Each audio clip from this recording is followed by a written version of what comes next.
apapun yang terjadi, banyak orang prediksi 2025 semakin sulit. Tapi orang yang tinggal di dalam kerajaan Tuhan tidak ada yang membahayakan. Semuanya kita dijamin Tuhan, amin. Kasih semangat kanan kiri saudara katakan. Mungkin ada banyak pergumulan, dalam tekanan, dalam kondisi situasi yang tidak baik. Katakan, kamu sehat, kamu kuat, kamu diberkati. Sambil salam saudara, yakinkan dia.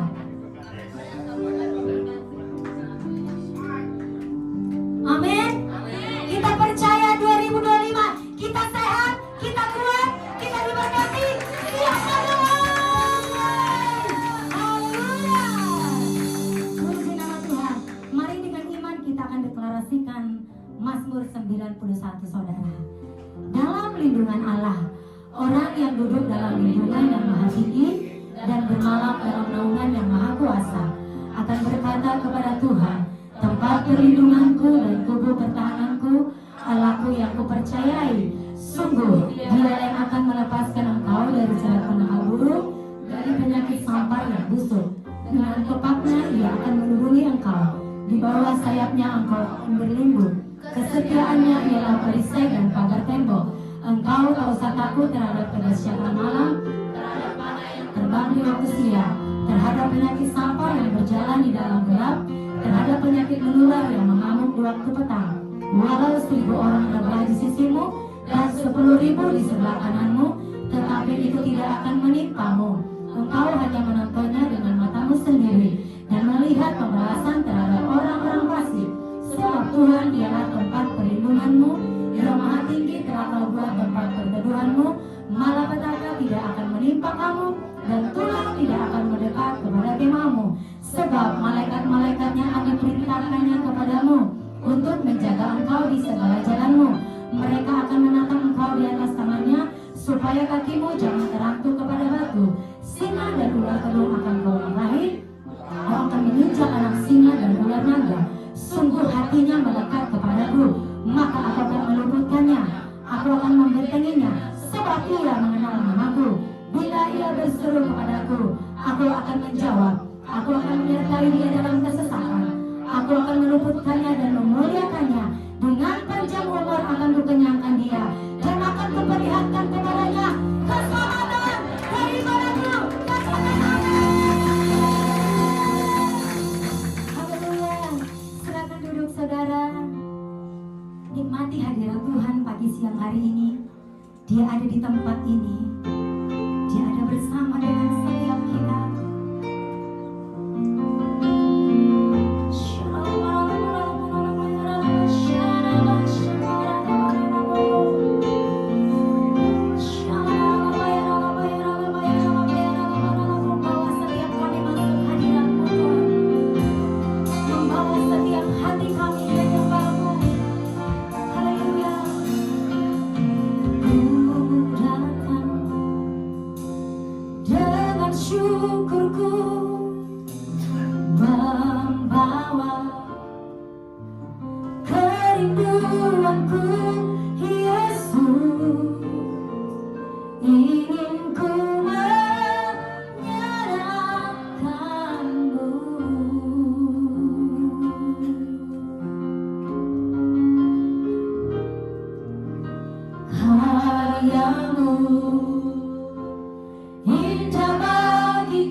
Jesus,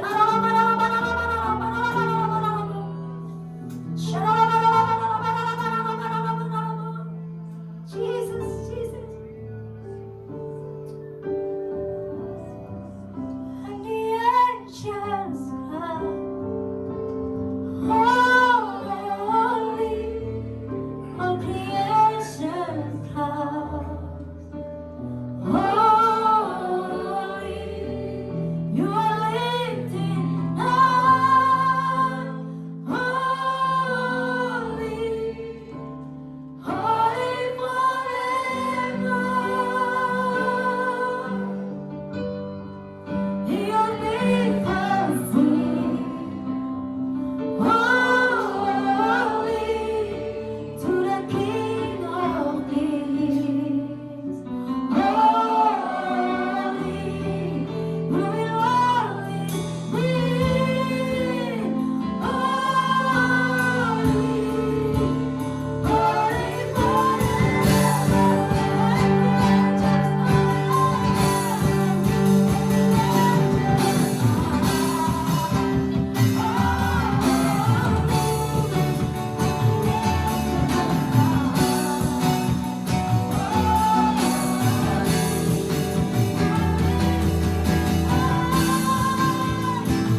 bisa berbuat apa-apa Tuhan. Ketika namamu ditinggikan di tempat ini, Kau akan menarik banyak jiwa untuk datang menyembahmu di tempat ini. Rumahmu di tempat ini akan penuh dengan gandum-gandum. Jiwa-jiwa Tuhan akan penuh. Rumahmu akan penuh di tempat ini. Bahkan akan dibanggakan Tuhan. Kerajaanmu ditegakkan di tempat ini. Kemuliaanmu memenuhi tempat ini. Umatmu dilawan, umatmu dibangkitkan. Gerejamu dipakai Tuhan.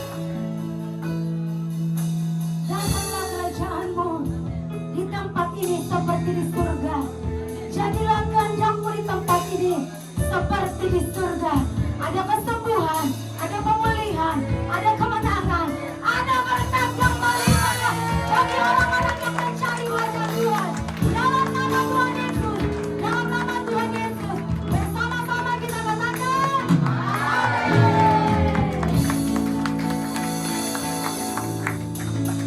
haleluya. Wajah-wajah yang on fire saudara. Tahun 2025 saudara harus lebih on fire lagi, amin. Ladang sudah menguning, siap menuai, amin. Siap menuai, amin. Bukti kita siap menyongsong kedatangan Tuhan, saudara harus menuai. Tugas siapa saudara? Kami. Tugas kita semua. Yang mau menuai katakan amin. Kasih Tuhan kanan kiri katakan, ayo menuai.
membangkitkan setiap kami untuk melakukan perkara-perkara yang dahsyat dan luar biasa.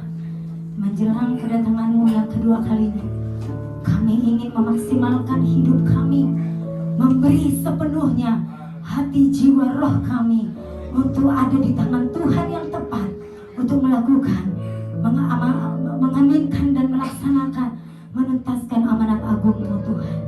Terima kasih Bapa. Kami siap bersinar, kami siap menjadi terang.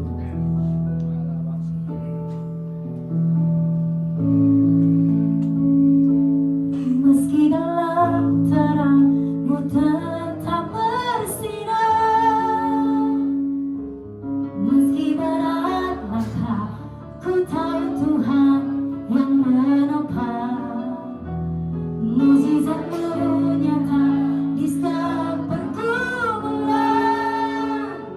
Kemuliaan Tuhan indah saat Kau percaya.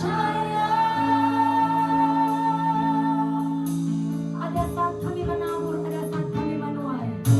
Ada waktunya kita menangis. Ada saatnya tertawa. Untuk semua ada waktunya. Tuhan itu indah. Ada saatnya kita menabur. Ada saatnya menuai. Untuk semua ada waktunya. Tuhan itu indah. Meski berat terang-Mu tetap bersinar. Meski berat ku tahu Tuhan yang menopang. Mujizat-Mu nyata di setiap pergumulan. Kemuliaan Tuhan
indah terhadap firman Tuhan. Kami mau duduk diam, biar kebenaran firman Tuhan menguatkan kami. Kami mau belajar menjadi seorang murid. Bapa Surgawi, kami menyerahkan hati kami semua ke dalam tangan-Mu. Lepaskan hati kami yang lama, gantikan hati kami dan hati yang baru, hati seorang murid, hati yang adalah tanah yang subur, sehingga setiap firman yang kami terima berakar dengan kuat, bertumbuh dengan subur, dan berbuah dengan lebat dalam kehidupan kami. Semua yang percaya katakan amin. Ucapan syukur pada Tuhan. Bapak Ibu Saudara silakan duduk dalam hadirat Tuhan. Shalom. Ada sukacita? Amin. Pujiannya luar biasa. Kita KKR hari ini. Sukacita ada di rumah Tuhan. Sukacita melimpah karena Tuhan hadir. Ada amin? Amin. Kita akan belajar firman Tuhan kali ini adalah persembahan yang tak bercacat. Next. Ya. Jadi ini adalah rangkaian satu bulan ini, yaitu tentang memberikan persembahan. Ya. Sekarang ini kita akan belajar mengenai persembahan yang tidak bercacat di minggu ketiga. Next. Kita diberi contoh yang luar biasa dari bulan Desember lalu. Ya, ada orang Majus yang memberikan persembahan kepada Tuhan Yesus. Tuhan Yesus lahirnya di kandang domba, tetapi Tuhan mengutus raja dari timur. Itu daerah Babel, ya, daerah Irak yang sekarang ini. Dari orang-orang itu memang menguasai perbintangan. Bapak Ibu masih ingat mengenai Raja Hizkia? Raja Hizkia suatu kali dinyatakan Tuhan akan mati, tapi kemudian dia menangis, ya. Dan kemudian Nabi berkata, oke, Tuhan akan memberikan engkau kesembuhan. Kamu minta tanda apa?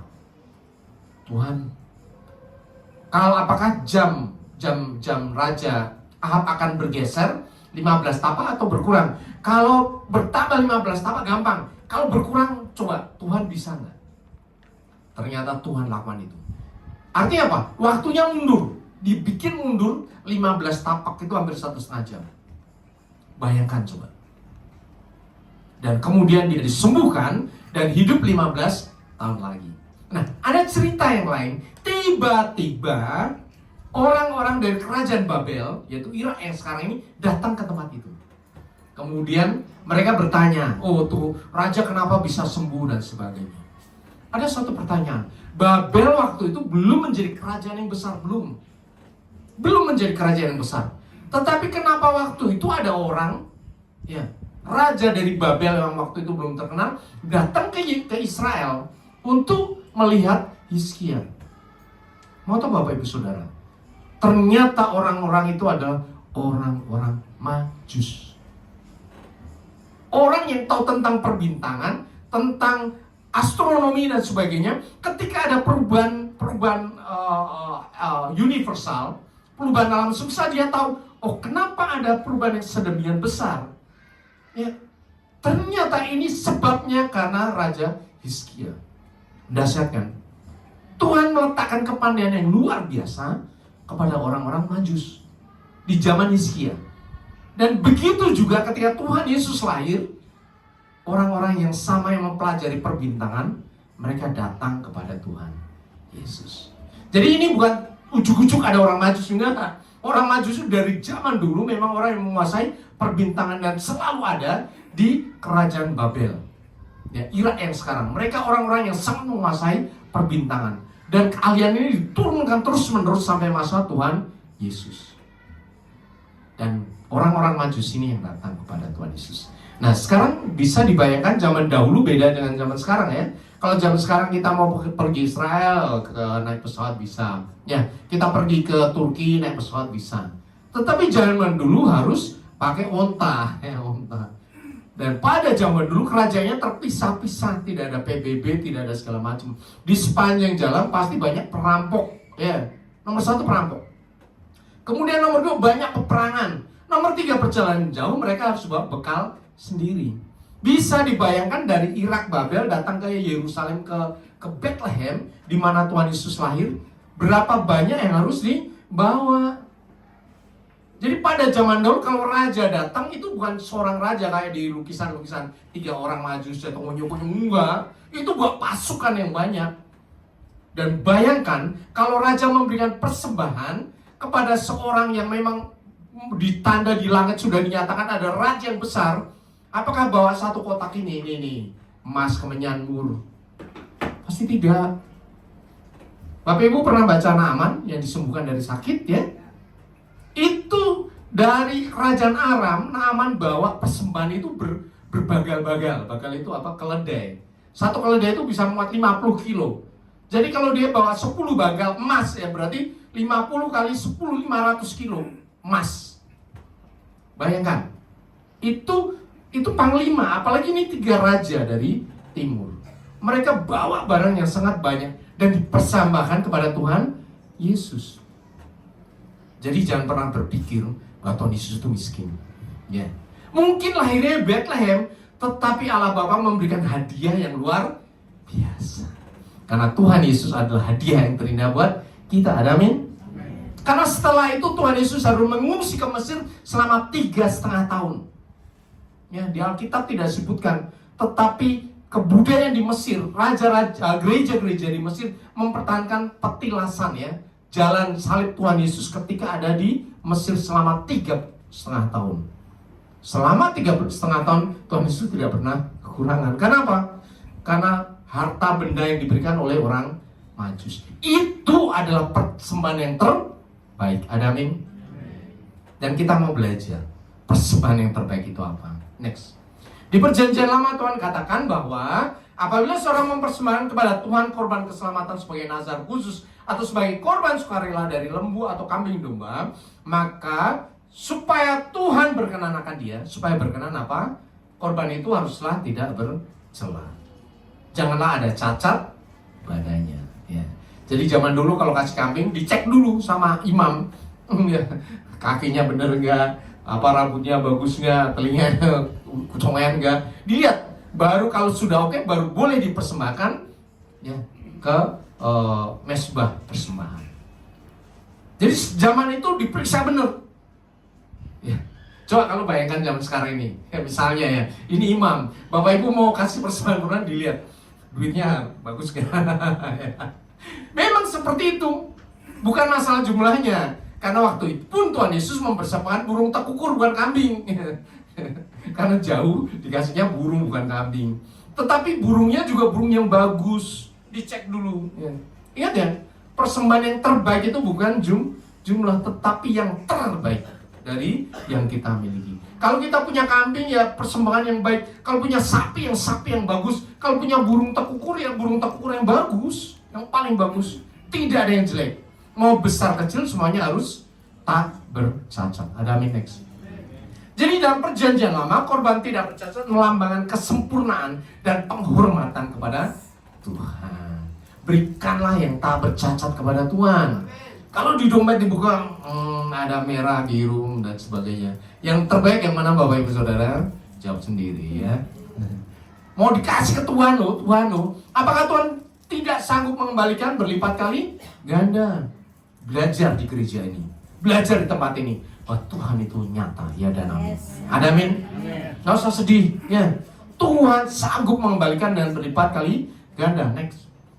Ya, saya paling suka tentang Tuhan Yesus melihat seorang wanita, ya, yang miskin yang memberikan 2 peser duit ke bait suci.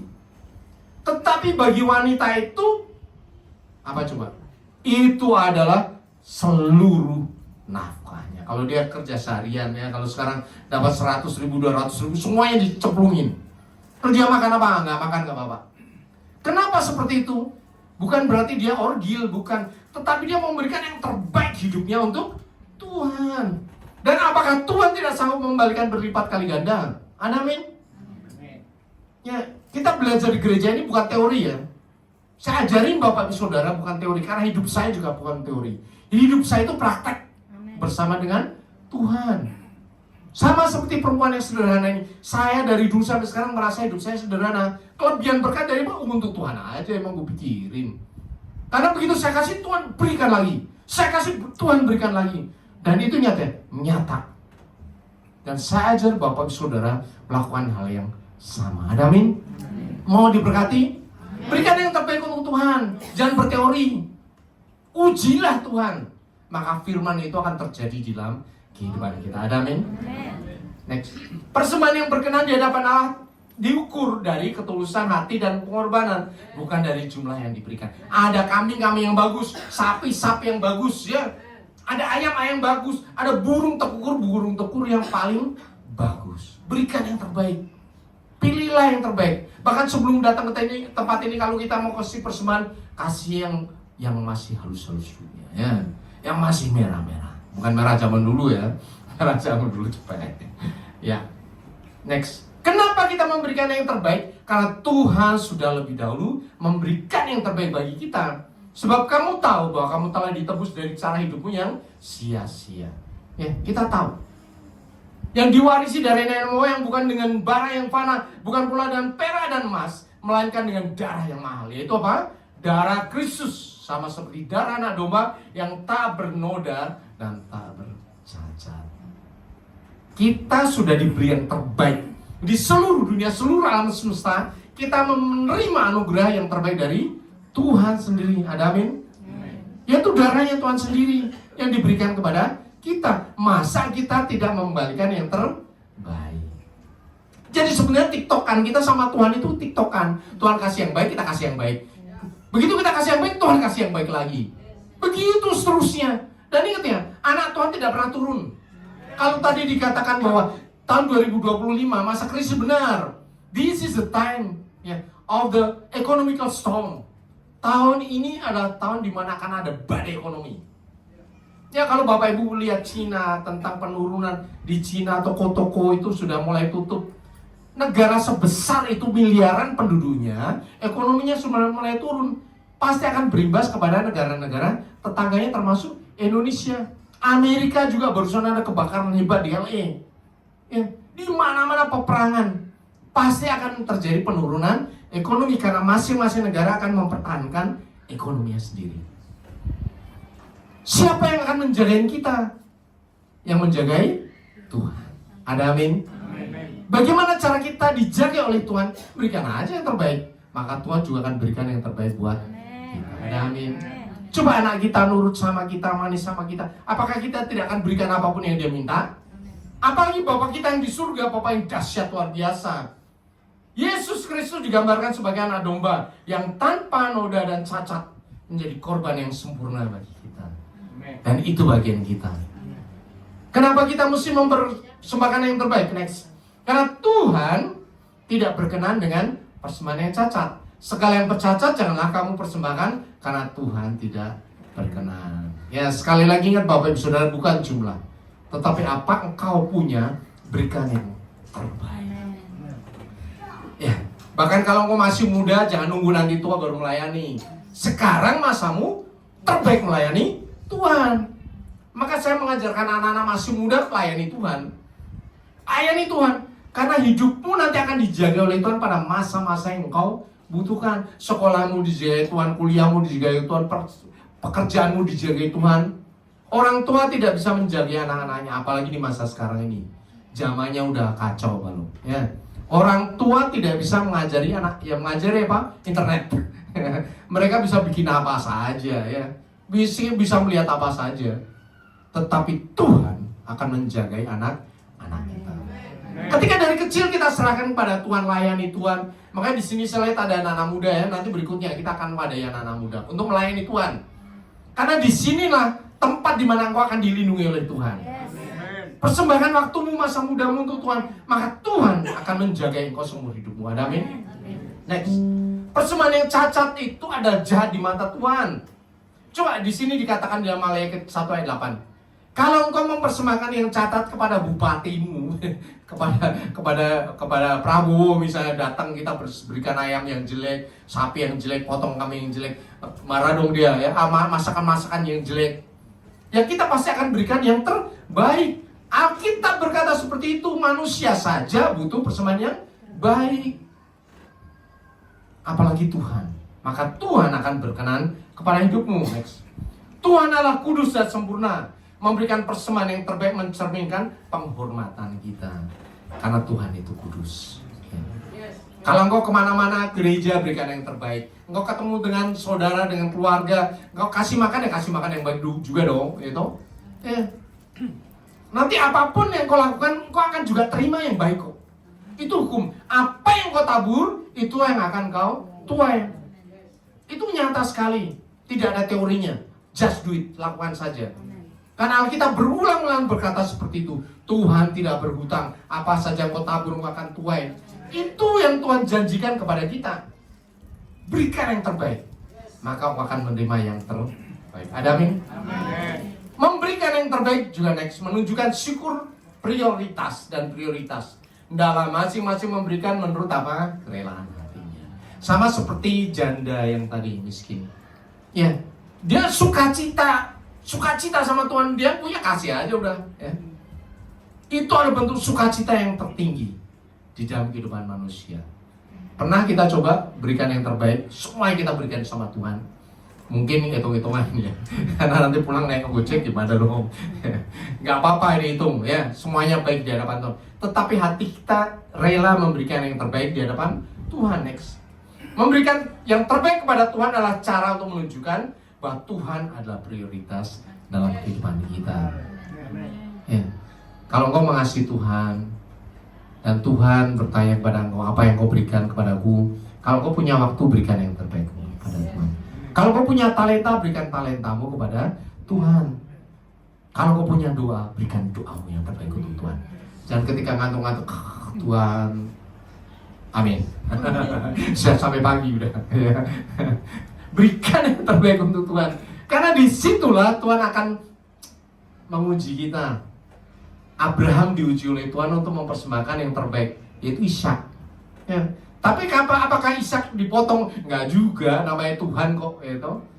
Tetapi ujian itu tetap ada. Kita akan diuji. Banyak kali dalam kehidupan kita itu ditantang Tuhan untuk memberikan lebih dahulu sebelum Tuhan memberikan berkat yang lebih besar. Saya percaya Bapak Ibu pernah mengalami seperti itu. Ketika kita udah duitnya pas-pasan, tiba-tiba ada saudara datang ya, lagi sakit, aduh tolongin dong tulang, tolongin saya. Ya, terus gimana? Mau gua aja nggak punya duit kok. Tetapi ketika Tuhan menggerakkan kita, berikan aja. Dan kita percaya, ketika kita berikan, Tuhan akan gantikan dengan cara yang luar biasa. Tuhan itu ajaib Bapak Ibu Saudara. Tuhan bisa memberikan melalui siapa saja, melalui cara apapun juga. Nggak usah khawatir. Tuhan itu 1001 cara punya. Karena dia adalah Tuhan. Ada amin? Ada amin? Oke, next. Ketika kita memberi, ada perlindungan atas kehidupan kita. Ini yang saya paling suka. Yaitu salah satunya berikan apa? Persepuluhan. Berapapun kita punya, kasih aja persepuluhan. Ya, tutup mata kasih. Orang memberikan persepuluhan dengan rela itu biasanya ketika sudah terbiasa. Kalau nggak terbiasa nggak mungkin ya. Makanya kita melatih anak-anak dari kecil-kecil ya, kalau dikasih uang saku potong kasih perpuluhan ya. Kadang kita tanya uang sakunya perpuluhannya berapa ya.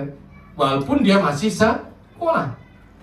Karena ketika dia mulai bekerja, kasih perpuluhan itu udah meremah aja, udah kasih sukacita. Karena apa? Sudah dilatih dari kecilnya. Orang Kristen dan non-Kristen itu ada perbedaan dalam memberikan persembahan. Ya, memberikan kemurahan hati. Kenapa orang Kristen gampang memberikan uang, memberikan persembahan, memberikan hal yang baik kepada orang lain? Karena dari bawah sudah dilatih, toh. Kasih persembahan ya terus, ya. Jadi mengeluarkan uang untuk orang lain tanpa balasan itu hal yang biasa. Ada amin? Amin. Dan ini Tuhan itu sifatnya juga seperti itu. Kalau Tuhan berikan hujan kepada manusia, Tuhan minta balasan nggak? Ganti yung air hujan yang udah gua kasih, balikin. Kan tidak kan? Tuhan tidak pernah meminta balasan. Dan itu yang kita ajarkan dari kecil anak-anak kita untuk memberikan, udah berikan aja. Dan balasannya berasal dari Tuhan. Sama juga dengan persepuluhan. Berikanlah persepuluhan supaya apa? Ada persediaan makanan di rumah Tuhan. Berikan aja. Loh, berikan di mana? Di mana aja. Ya, saya tidak pernah meminta di tempat ini atau di mana. Yang penting Tuhan beri gerakan kepada Bapak Ibu Saudara, berikan perpuluhan, berikan aja udah. Tutup mata berikan. Karena itulah yang akan menjaga Bapak Ibu Saudara. Kenapa? Next. Ada ayat berikutnya yang semua orang tidak pernah diajarkan. Yaitu ketika kita memberikan persepuluhan, Aku akan menghardi bagimu apa? Belalang pelahap. Ya. Saya dulu ketika pertama kali bekerja tahun 90 ya. 90 mulai bekerja. Itu gaji saya 250.000, bayangin ya. Gaji 250.000. Per bulannya berapa? 25.000. Tapi ketika saya bekerja, saya juga senang juga ngasih ke orang tua. Padahal saya tinggal di sini ngekos. Ya mungkin zaman itu ya. Tapi apakah bisa habis? Ternyata tidak. Ya waktu itu 250.000 lumayan tahun 90 ya. Kemudian terus itu dengan setia kita kasih kemana aja. Saya waktu itu gereja masih mencolok kayak saya di Jatinegara, ke gereja mana tiap kali awal bulan saya kasih, tutup mata kasih. Apakah saya kekurangan? Ternyata tidak. Ya saya kasih lagi. Ke gereja manapun saya datang saya kasih per bulan, Ya. Dan Tuhan berikan apa? Berkat. Pekerjaan cepat sekali naik. Ya, bahkan kemudian ketemu sama Bu Indri, kemudian nikah, ya.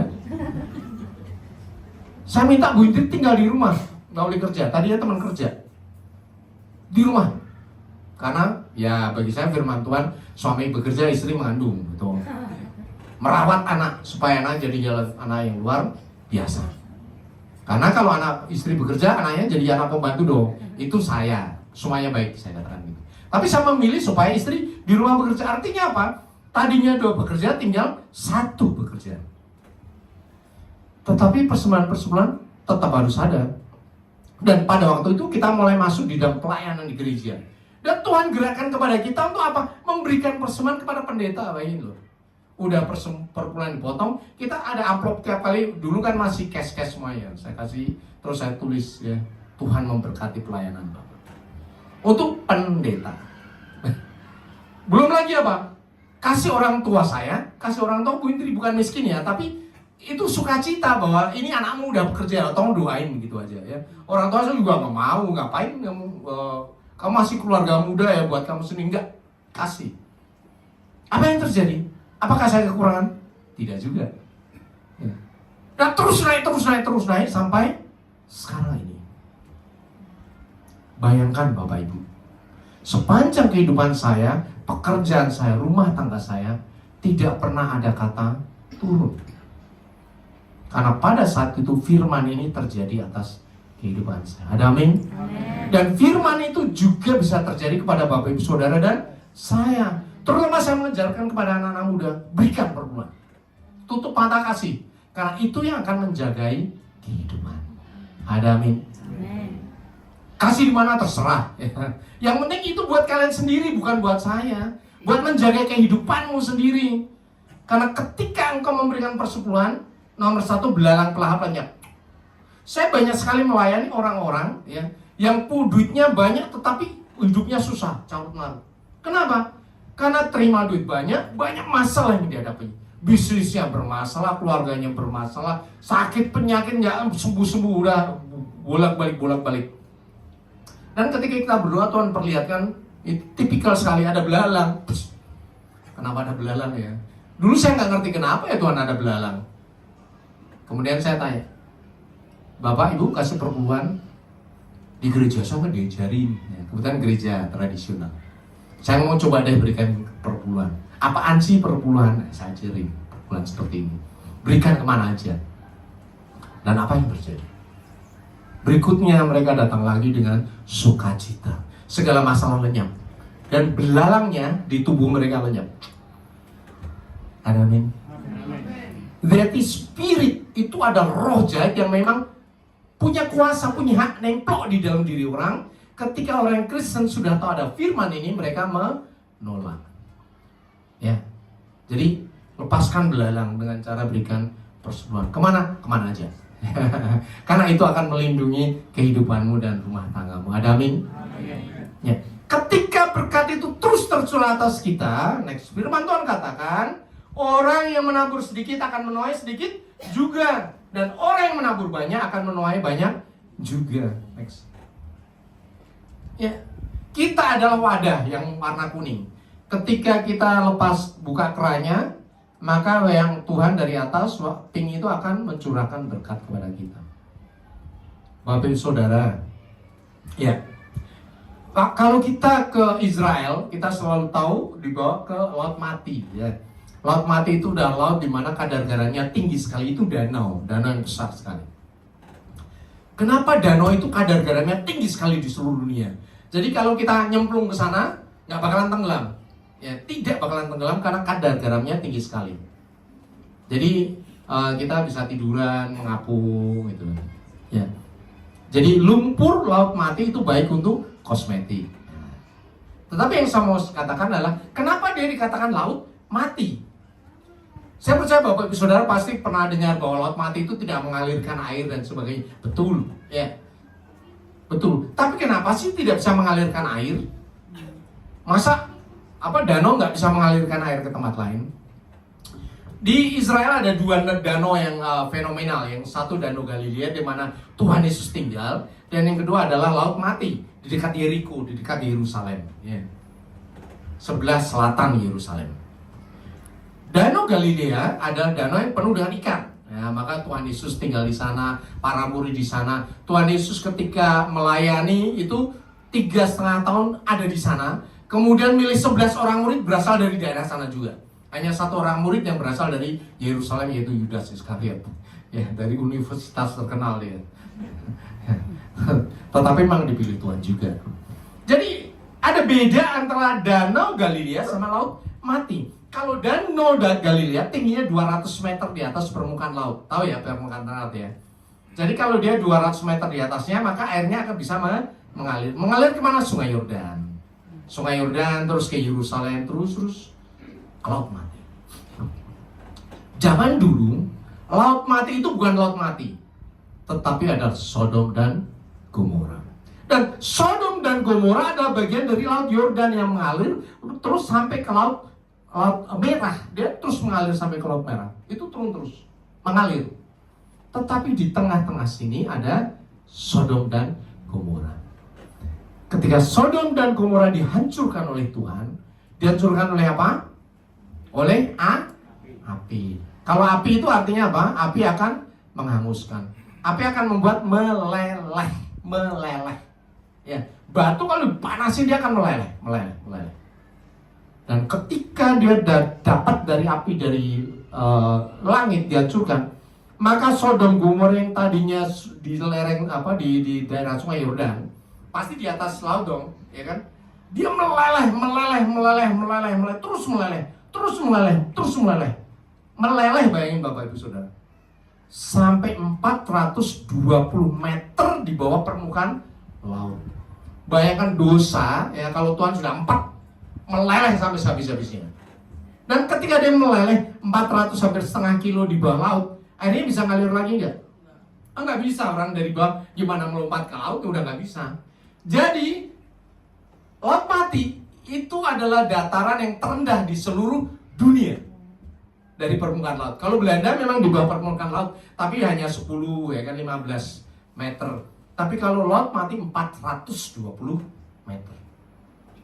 Makanya begitu ngalir nggak bisa terus lagi udah.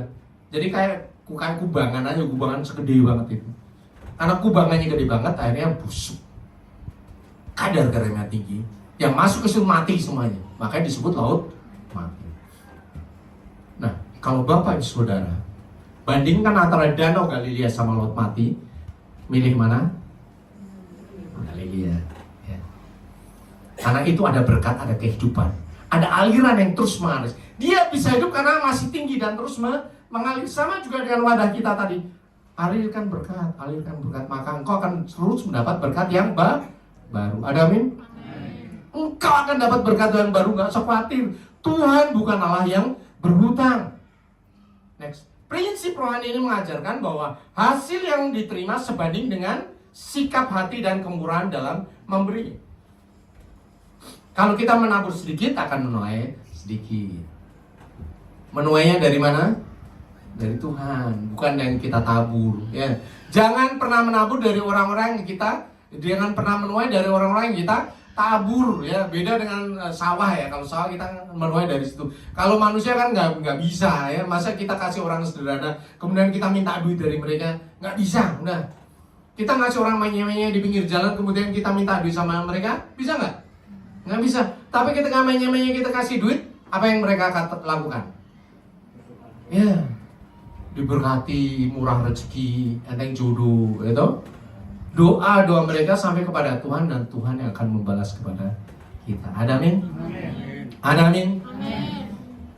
Jadi Bapak Ibu Saudara, sekarang saya ajarkan, don't worry, ya nggak usah khawatir untuk memberi, karena Tuhan itu sifatnya adalah sifat pemurah yang tidak pernah bangkit apa yang sudah Tuhan kasih kepada kita. Kasih aja. Bulan-bulan ini, tahun ini adalah tahun yang berat. Perlindungan dari Tuhan hanya bisa kita terima ketika kita melakukan bagian kita. Ada amin? Minggu ini ya, minggu lalu ya, hari Selasa sampai Jumat, saya sama Bu Indri ke Medan. Nah, ke Medan ada jalan-jalan, kita doa juga di sana ya. Ke Medan, kemudian kita nginep di Ibis Hotel di Patimura. Terus kita jalan-jalan kemana ya? Ke Istana Maimun, kemudian ke Sun Yat-sen itu ada ini, ada B2. B2-nya terkenal sekali, makanya kita ke sana. Tapi mahal, sekilo 1 juta. Tapi enak sekali, ya. Enak sekali, luar biasa. Ya. Kemudian dari Medan kita muter-muter kemana-mana ya, kemana-mana. Kemudian setelah itu ke Danau Toba dong. Oke, kita ke Danau Toba. Jadi kita di sana itu sewa mobil, ya, Mobilnya diantar ke bandara, yang nyopir Bu Indri. Jadi sopir Medan sekarang. Kalau dulu sopir Pantura, sekarang jadi sopir Medan beneran. Orang selama Selasa sampai Jumat itu nyopir terus, nggak pernah berhenti. Ya. Nyopir. Dari Medan kemudian kita turun ke selatan, ke selatan, tapi kita lewatnya agak sebelah barat, ke Brastagi. Ya. Bapak Ibu ada yang dari Brastagi nih, Brastagi. Nah, ketika kita mau Brastagi itu kan ada naik gitu, naik. Oh, luar biasa, berkabut semuanya, kabut. Dan sepanjang jalan saya paling seneng ada banyak BPK. Wow, BPK. Ada tahu BPK? Babi panggang karo. Dan itu karo beneran. Kalau di sini kan mungkin karonya karo mana ya. Tapi itu tanah karo beneran, makanya BPK. Saya lihat BPK. Wah, asik ya. Ya, karo kue ya. Ya. Enak sekali. Wah, saya udah kenyang. BPK terus ke Sidikalang. Ya, ada kopi Sidikalang ya Bapak Ibu Saudara. Tahu kan Sidikalang kopi. Kemudian terus setelah Sidikalang kita ke arah sebelah selatan ini Danau Toba, dan kita masuk ke arah Danau Toba. Di situ ada patung si Bea-Bea. Nah, kalau orang zaman dulu nggak tahu ini, karena ini baru tahun 24 ya. 24. Itu patung si Bea-Bea. Luar biasa, itu adalah patung tertinggi di Asia Tenggara. Dan saya bersyukur karena di tempat itu ada ikon yang memang Kristen, ya, ikonik yang Kristen sekali. Yang datang ke sana juga ada yang non Kristen juga ada, ya. Mereka suka foto-foto dan menjadi berkat bagi semua orang yang di tempat itu. Ya, luar biasa sekali, pemandangannya bagus, kelok-kelok ya, dan ada onyet-onyet, ya, banyak monyet, ya. Di pinggir jalan monyet semuanya, ya, bukan di sini. Tapi soalnya gede-gede monyetnya, ganteng-ganteng monyetnya ya. Ya, wah, Bu Indri nyopir serem soalnya, karena dari Sidikalang kalau turun ke Danau Toba itu sama jalan gunung, turun ke lembah ini. Terus. Hampir 6 jam sampai di situ. Bayangin, dari Patimura, Ibis Hotel sampai ke situ. Kita berangkat dari Ibis Hotel jam 7. Kemudian terus memang kita berhenti, yaitu BPK itu tidak bisa menahan itu, enak banget ya. Kita tiap kali lapar dikit BPK,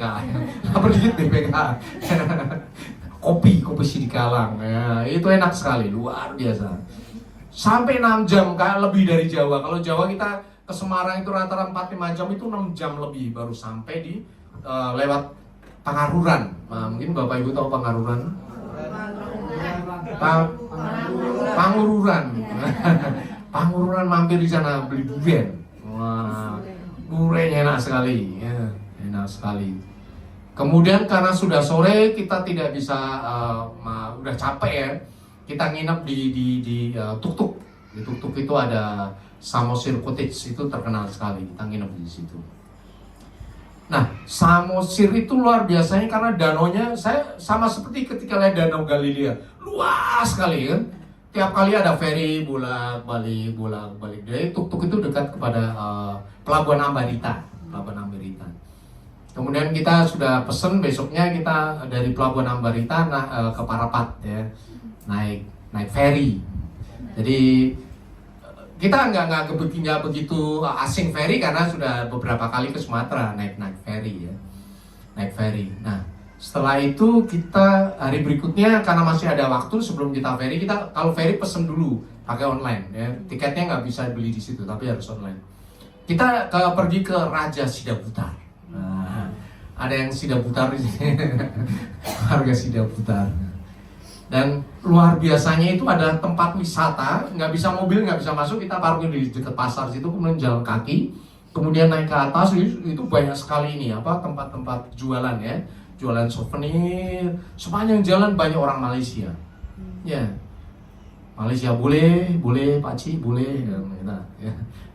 Dan kita menjadi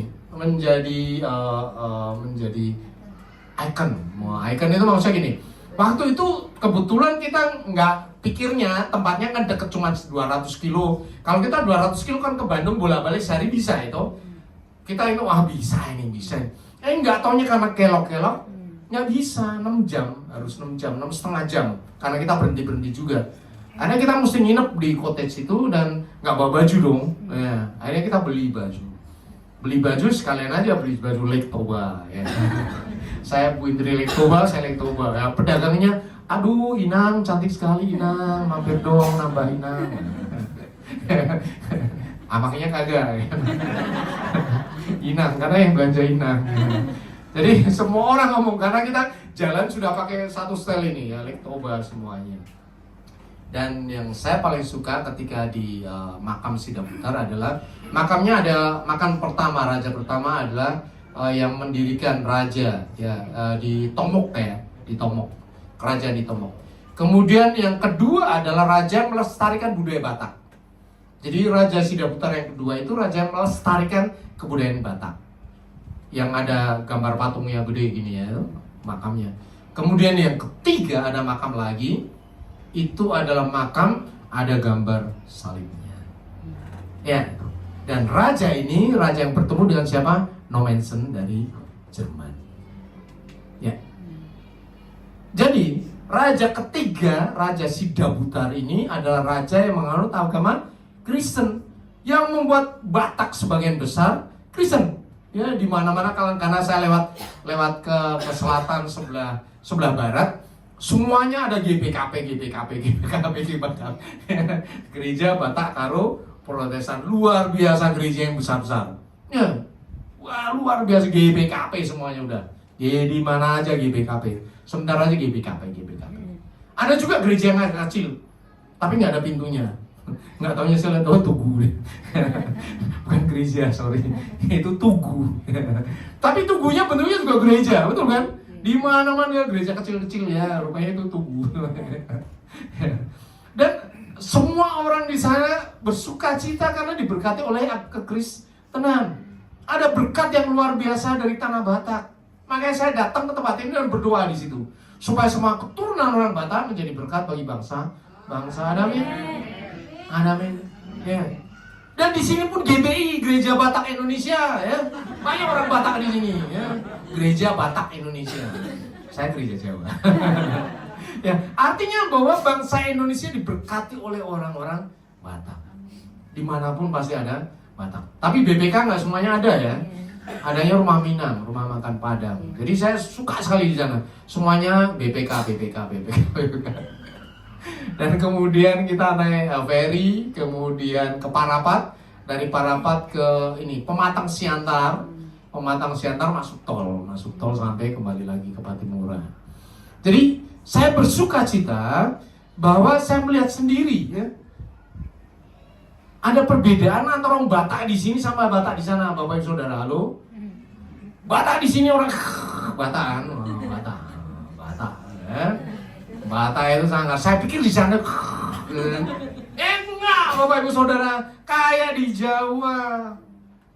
Orangnya halus-halus ya. Di hotel halus, kemana-mana juga halus. Kita nongkrong juga halus ya.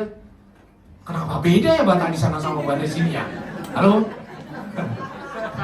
Kenapa beda? Di sana Bataknya halus-halus ya. Halus ya. Apalagi kalau nawarin dagangan halus banget udah. Sini Amang duduk ya. Ada babi. Wah, kalau hari ini nggak ada, nanti Sabtu Minggu. Ya, biasa Sabtu Minggu. Tapi kalau kurs BPK ada, selalu ada. Jadi orangnya halus-halus. Saya harapkan nanti kehalusan yang ada di sana terimpartasi ke sini ya. Jadi orangnya halus. Ya. Saya kaget betul. Sampai di sana, waktu dianterin mobil, mau tau nggak di bandara kita turun, kemudian kita janjian, tolong anterin mobil. Dianterin mobil. Yang datang orangnya, wah gak preman, ini merokok hitam semuanya. Tapi begitu ketemu, shalom. Loh, ini orang preman, tapi ngomongnya halus kan. Tampang premannya, tapi hatinya halus banget. Jadi kesan pertama saya udah terbalik-balik gitu. Wah, ternyata luar biasa ya. Di tempat asalnya, di Medan ya, sepanjang jalan dari Karo kemudian ke mana? Balik lagi ke Samosir ya. Kemudian Pematang Siantar, luar biasa orang-orangnya ya. Jadi saya melihat Batak aslinya sebenarnya itu, kalau di sini nggak asli ya. Ini udah KW di sini ya.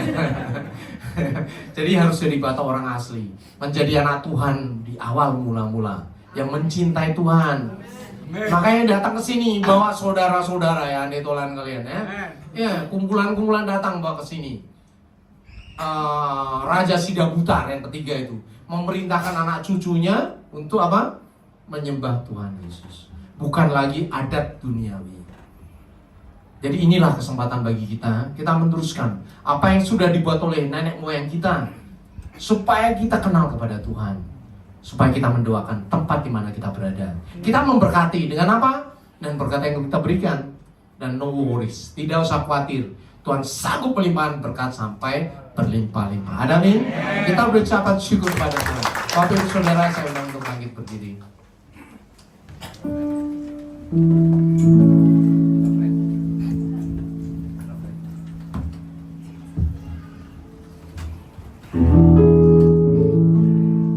Meski gelap terangmu tetap bersinar,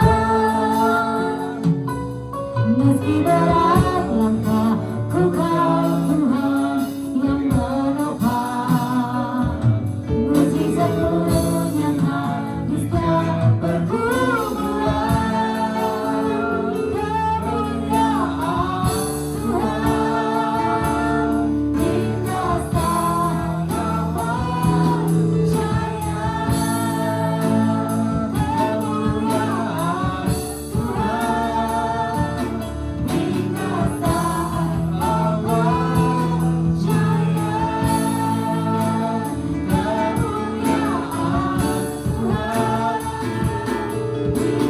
saya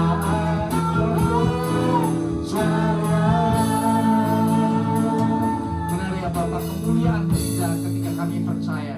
Dan sekarang firman mengajar kami untuk memberi yang terbaik bagi Engkau. Dan kami percaya kemuliaan-Mu akan tercurah atas kami. Kuasa-Mu akan tercurah atas kami. Semua yang ada di tempat ini maupun yang terhubung dalam YouTube dalam nama Tuhan Yesus, mulai digerakkan Tuhan untuk memberi dan berlimpah-limpah di tahun yang gelap ini. Tahun 25 adalah tahun yang gelap, tetapi anak-anak Tuhan memancarkan terang kasih Tuhan.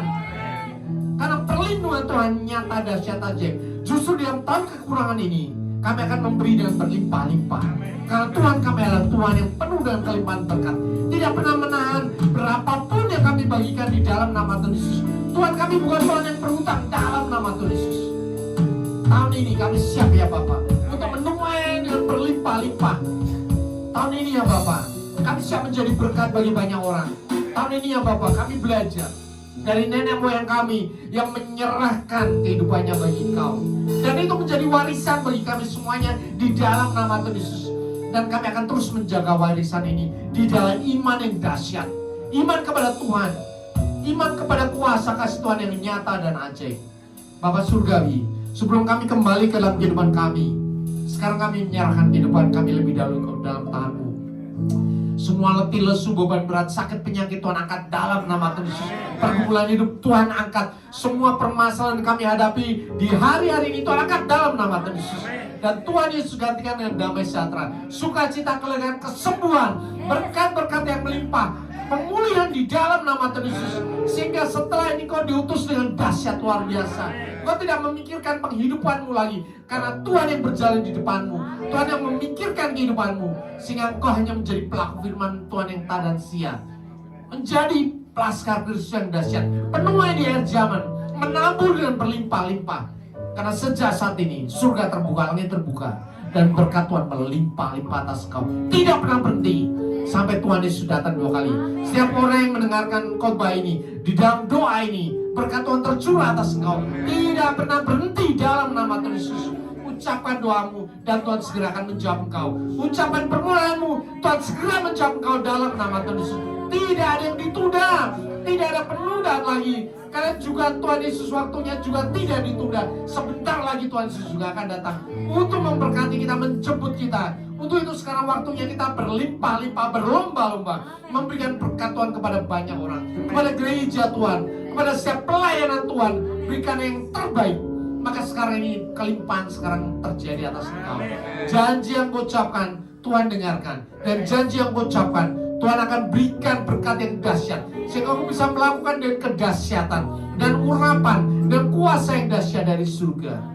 Terima kasih Bapa, terima kasih Tuhan, terima kasih Roh Kudus. Hamba-Mu berhenti berkata-kata, tetapi Roh Kudus yang ada dalam diri kami akan terus memeteraikan, mengajarkan kami sampai kepada kesudahan zaman. Di dalam nama Tuhan Yesus, semua yang sudah siap diberkati katakan amin. Kita ucapkan syukur pada Tuhan. Silakan Bapak Ibu Saudara duduk dalam hadirat Tuhan. Puji Tuhan, firman Tuhan yang luar biasa memberkati kita semua. Amin, saudara. Ya, kita akan dengarkan pengumuman sepekan.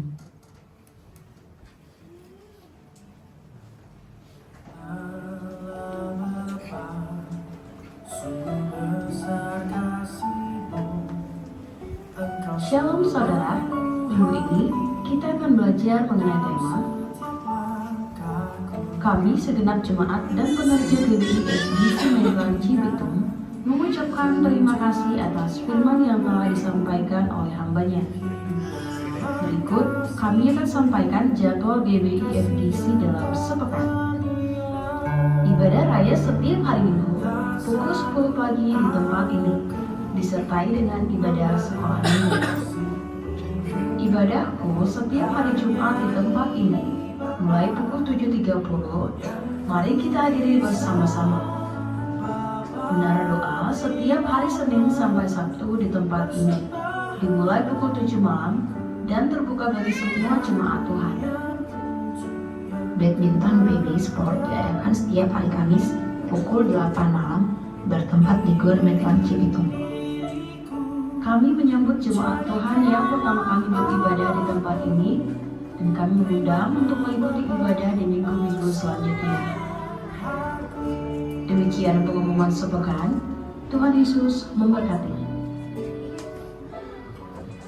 Ya, puji Tuhan, saatnya kita memberi. Yang bersukacita memberi katakan amin.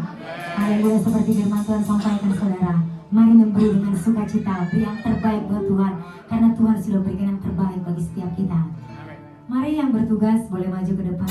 Kami bawa persembahan yang terbaik buat Tuhan.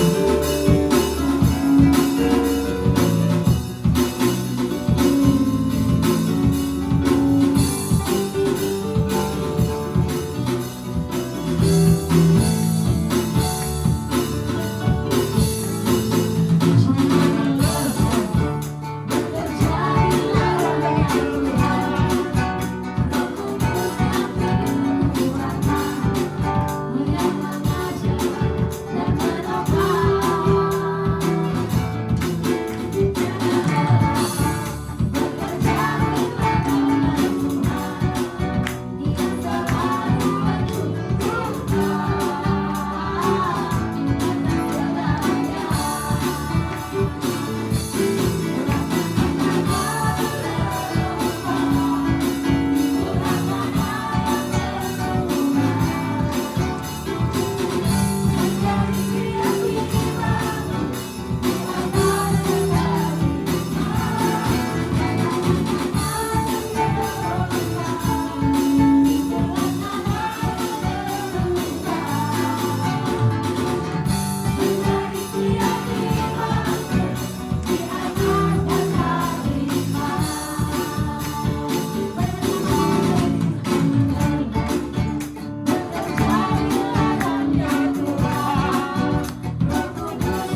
kembali kami menghampiri tahta-Mu yang kudus Tuhan buat siang pagi yang indah ini.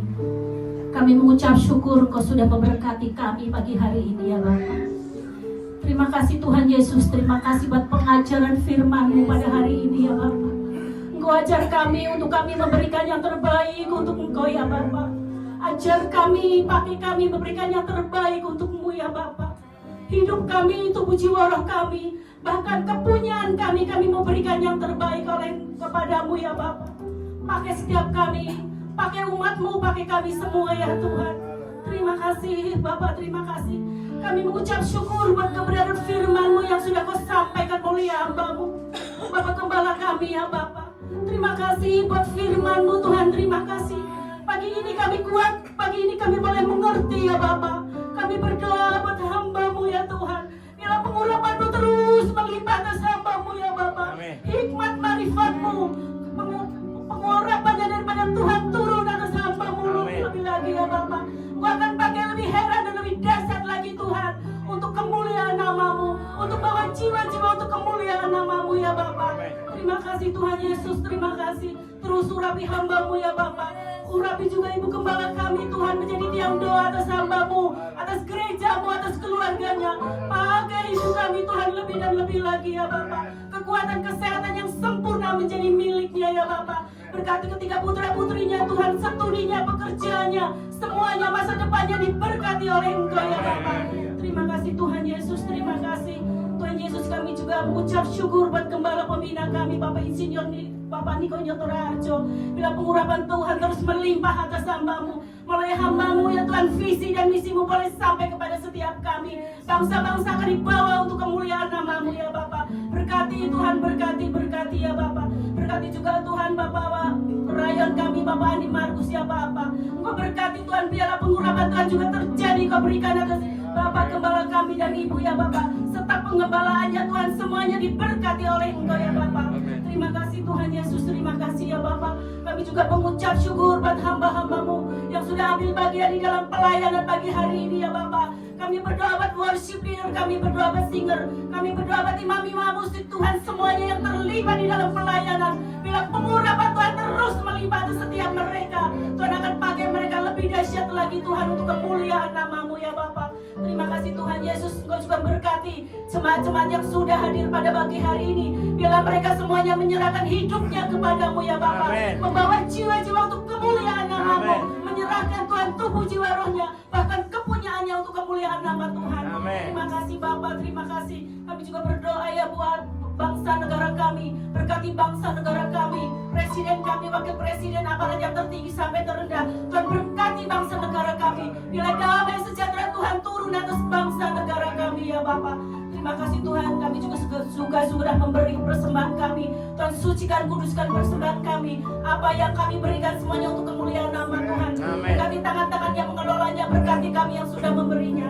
Terima kasih Bapa, terima kasih. Kalau sebentar kami mau pulang Tuhan, kami mau menerima berkat daripada hamba-Mu. Sebelum pulang Tuhan, kami mau berdoa sebagaimana doa yang sudah Engkau ajarkan kepada kami. Bapa kami yang di surga, dikuduskanlah nama-Mu, datanglah kerajaan-Mu, jadilah kehendak-Mu di bumi seperti surga. Berikanlah kami pada hari ini makanan kami yang secukupnya, dan ampunilah kami akan salah kami, seperti kami juga mengampuni orang yang bersalah pada kami. Dan jangan bawa kami dalam cobaan, tetapi lepaskanlah kami dari jahat. Karena Allah kerajaan dan kuasa dan kemuliaan sampai selama-lamanya. Sidang jemaat yang dikasihi oleh Tuhan Yesus, Engkau adalah biji mata Tuhan. Amin.